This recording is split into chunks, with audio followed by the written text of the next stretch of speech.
Hello boys and girls, Ice Cream Echo here, and I'm happy that you're joining me on this rainy ride out. It's been thunderstorming whole morning. It was crazy, and I thought I would have a rain-free window right now, but turns out that I don't. A lot of wind, quite a bit of rain, everything's wet. But look at the side. The sides are nice. The sides are nice, and as long as it doesn't rain too heavy now, I'm satisfied. But that's not what I'm talking about today. I'm talking about fuel consumption of my motorcycle, the 2017 Honda CB500F.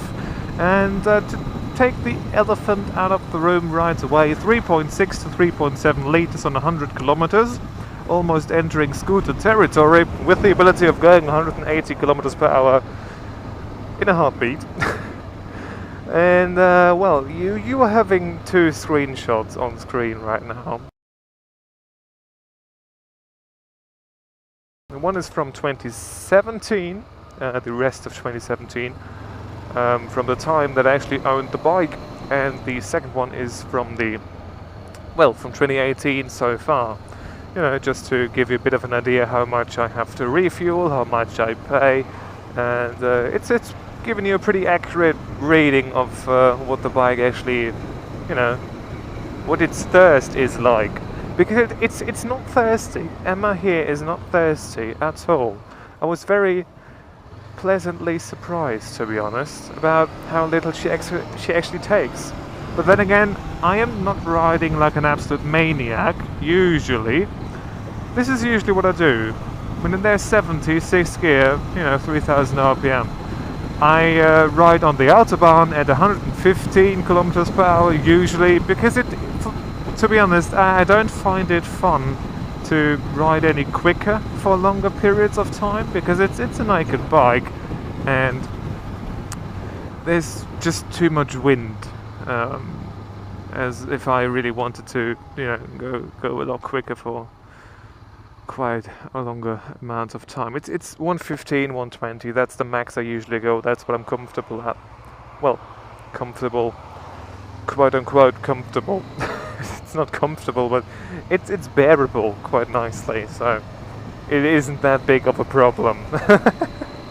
And she's not very thirsty at that that speed too. It's like 5,500 RPM. That's where she sits at. I mean, I'd like to have 6th gear a bit longer, you know, just to drop down the RPMs by 1k or so.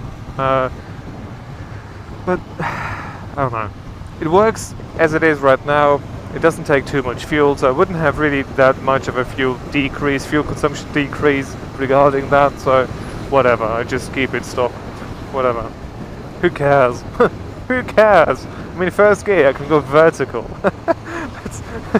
it's true, it's so shortly geared, 1st gear, it's incredible. 90 degrees up, yeah, hill, I do that. Hello, you can go 50 kilometers per hour because that's where it ends. But I can do that. I can do that. So I think fuel consumption wise, she's doing a great job. I have to watch myself in order not to go under 3000 RPM that often and accelerate out of there, because it's in the end not that good for the timing chain and all that. I've heard that wasn't good for it. And there's no reason to put any unnecessary stress on this thing. It's unnecessary, but you know, for the most part, I stay over 3000 RPM at high-ish mid-range speed, so that's fine. And well, fuel consumption far below 4 liters and 100 kilometers it's just wonderful. It's wonderful. That's like 250, maybe even not really 125 territory, but 250 territory definitely. Definitely. And you've got a bit of power to get out of situations you don't want to be in, so that's great too. Who are you? No speeding camera. That's cool. That's cool.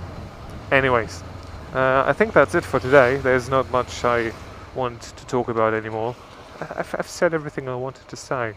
There was a big like bang coming like from the front tire or something when I took off today, but front tire is still nicely, yeah, it's still nice and full. I don't know where that's coming from. doesn't really matter, right? So I'm going home. See you soon. Bye.